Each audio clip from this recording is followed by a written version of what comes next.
Satan est toujours sur le qui-vive pour nous masquer les précieuses promesses de Dieu. J'effacerai tes transgressions comme un nuage et tes péchés comme une nuée. Ésaïe 55, 7, 44, 22. Je ne désire pas la mort de celui qui meurt, dit le Seigneur l'Éternel.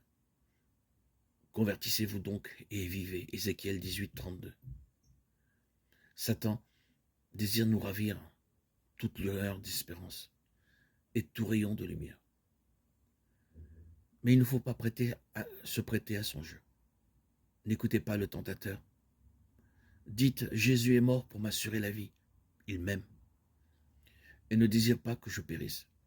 J'ai au ciel un Père compatissant qui me recevra bien que j'ai abusé de son amour et fait un mauvais usage de ses bienfaits. Je me lèverai et j'irai lui dire, j'ai péché contre le ciel et contre toi. Je ne suis plus digne d'être appelé ton fils. Traite-moi comme l'un de tes mercenaires. La parabole vous dit comment le fils prodigue sera reçu.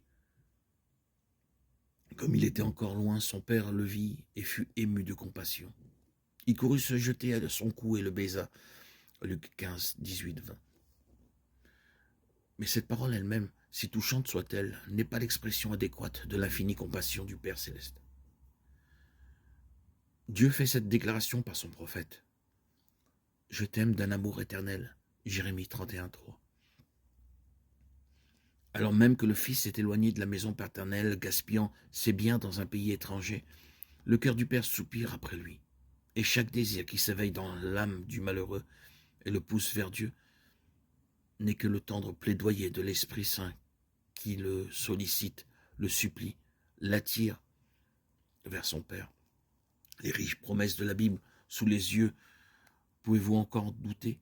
Pouvez-vous croire que le Seigneur empêche durement le pauvre pécheur de venir se jeter, repentant à ses pieds, quand il aspire à revenir à lui et désire délaisser ses péchés? Arrière de vous telle pensée. Rien ne peut faire plus de mal à votre âme que d'y nourrir de si injustes soupçons au sujet de votre Père céleste.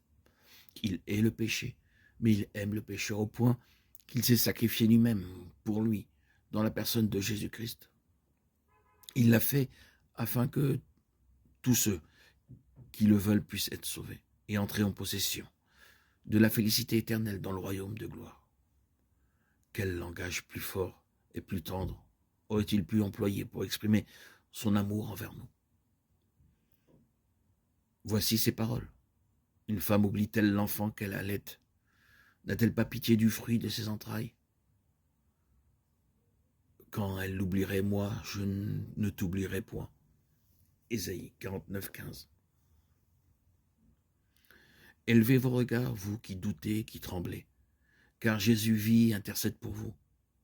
Remerciez Dieu pour le don de son cher Fils et demandez-lui qu'il ne soit pas mort pour vous en vain. L'Esprit vous invite aujourd'hui, venez à Jésus de tout votre cœur et vous pourrez vous réclamer de sa grâce. En lisant les promesses divines, souvenez-vous qu'elles sont l'expression d'un amour et d'une compassion inexprimables. Le grand cœur de l'amour infini se penche irrésistiblement vers le pécheur. En lui, nous avons la rédemption par son sang, la rémission des péchés. Éphésiens 1, 7. Oui, croyez seulement que Dieu est votre secours. Il désire restaurer dans l'homme son image morale. Quand vous vous approcherez de lui par la confession et la repentance, il s'approchera de vous avec la miséricorde et le pardon.